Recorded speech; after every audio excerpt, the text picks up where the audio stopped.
Hello there and welcome. Ryan Nordall here with Epic Whitetail Habitat LLC.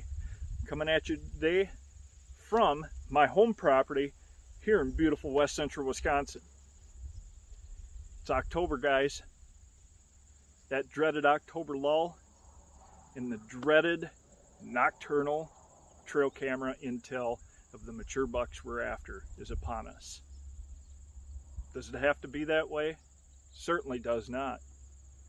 But why does it happen? Always ask yourself why. And the majority of the time, if you've kept notes over the number of years like I have, and I suggest you do the same, you start to fit the pieces of the puzzle together. And it's very and vitally important on these smaller properties. Smaller properties being what I consider 500 acres or less. The majority of us here in west central Wisconsin, we're hunting anywhere on an average from 40 to 120 acres. Average. Some smaller, some a lot larger, no doubt about it. I have clients with as little as 5 acres, and they've consistently taken mature bucks. Not every year, but what is consistent for that size of property. One of my best properties is a 20-acre parcel in southwest Wisconsin. 3 guys hunt it.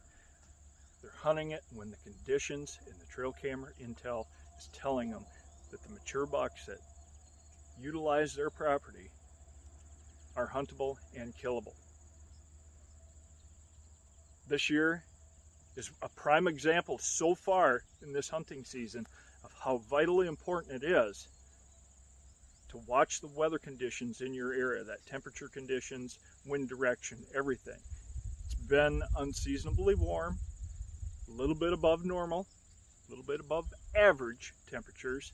Tell you what, that global warming is something else. Anyway, that's besides the point, and I won't get into that. But it's very, very important,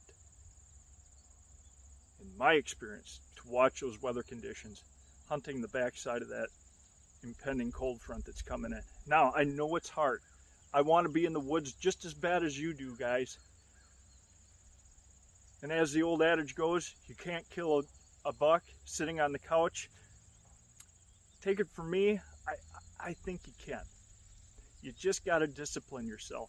Hunting that mature buck when the conditions are right, when the trail camera intel tells you that he's killable, paying attention to every detail every single day of the weather patterns in the area of the property that you hunt.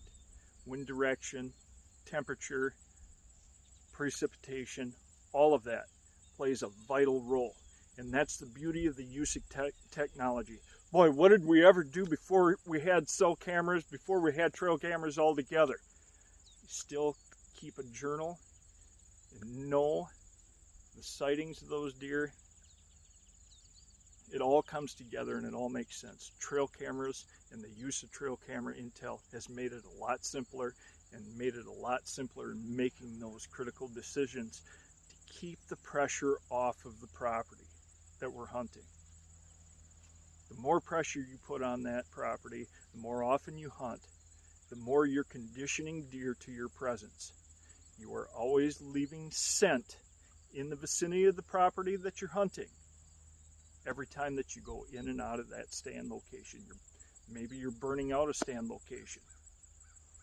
I have stands across all of my properties that are set up for certain wind conditions, especially early in the season like this, certain wind conditions, where bucks will tend to feed, where all deer will tend to feed during this certain time of the year, whether it's a white oak flat, an apple orchard, a pear orchard, crab apples, persimmons, the preferred green food sources that we're utilizing this time of year to our advantage, anything. It's not just good enough to take mental notes. Put it on paper. After years and years of doing this, I can look back and I can put the pattern together. Put the pieces of the puzzle together on what the average mature deer on my property are doing at this certain time in these certain conditions. It's vitally important to discipline yourself, to keep a journal, and keep track of what's going on. I guarantee if you follow some of these practices that I've mentioned here in this video, that eventually you will start to be able to put the pieces of the puzzle together on your property as well, and never experience the dreaded October lull and that dreaded feeling of nocturnal bucks on your trail cameras ever again, or we'll at least lower the percentage of that happening. It can be done, guys. Deer are on their feet at least 2 times in their bedding areas during daylight hours. We want that activity, that daylight activity, to be on our property as much as we possibly can, and we can control that. Believe, and your belief will create the fact. It can be done.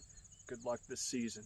If you haven't already, click that subscribe button, smash the hell out of that like button if you like this video, share it with your friends, leave a comment, positive or negative.